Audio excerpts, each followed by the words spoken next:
DJ's like, is the FM on? There are now more pirate radio stations broadcasting than ever before. And like you say, oh no, we're down for a bit. And you see the disappointment in their face. People were turning into stars overnight. You look at people like Tiny Temper, you know, they wouldn't be where they are without pirate radio. Everyone wants to take over the M25, be north, south, east and west, and it would be brilliant. Not as easy as that. When you go in there and say, yep, FM's back on, and they light up like to say, oh yeah, all that's part of the reason why you keep doing it, because of the love. Right, it's Sunday night basically, and we're just going to take you into the world of, I suppose, pirate radio, really. Andy, Dan and Wayne are all from Flex FM, and what they're doing is illegal. This is a drop release key. This gets you into the bottom of all the tower blocks.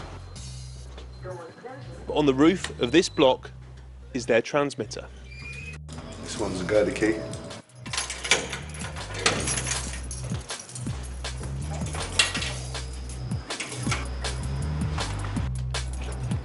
Here we are. There we are.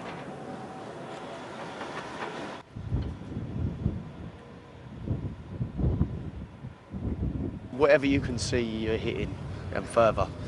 You know, you've got Hampstead Heath at the back there, right over the back, which is like proper north. Is that Hampstead Heath there? That's Hampstead Heath. Wow. Yeah.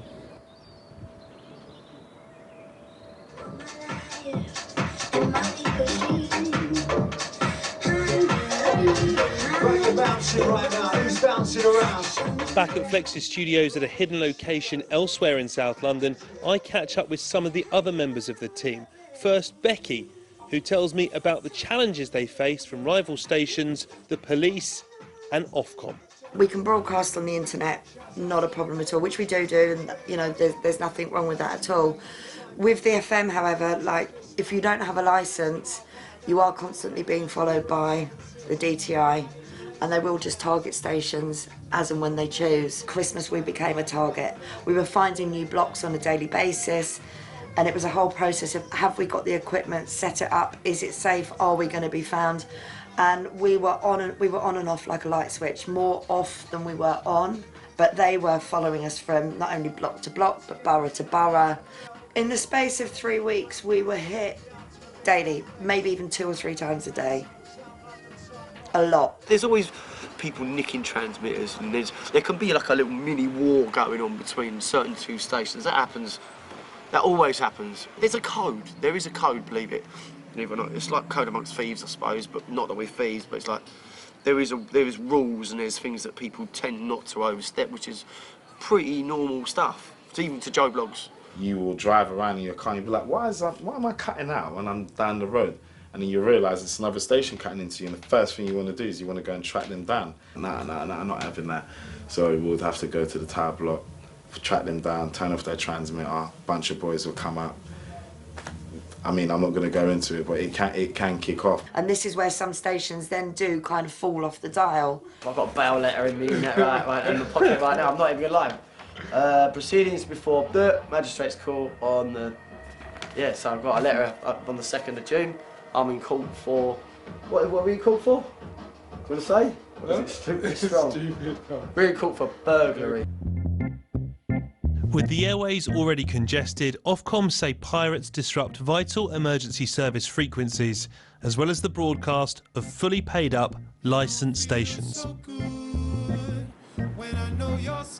Broadcasting via the internet is easier, cheaper and legal.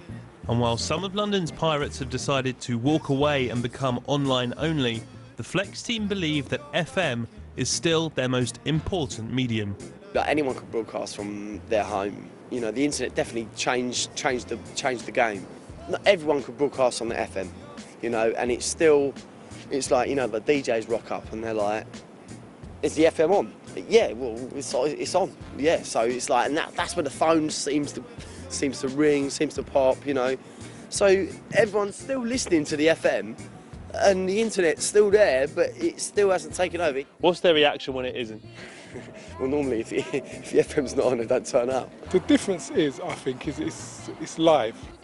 You could record a whole week's worth of shows in your bedroom on your own, and just upload them as you go along. But with FM, it's all happening right now. The internet has clearly changed the way we all consume music, and of course it's affected pirate radio. But the difference is the pirates can literally see their audience all around them, and it's not a bad view. It's like a voice. It's like a channel. You're broadcasting. You know, the internet is just a bunch of wires that's all plugged in together. But the FM is like a great big megaphone. You know, what you can see, you're hitting. Until they actually stop making FM receivers and putting them in cars and putting them in radios and putting them in your house, FM's still going to be there.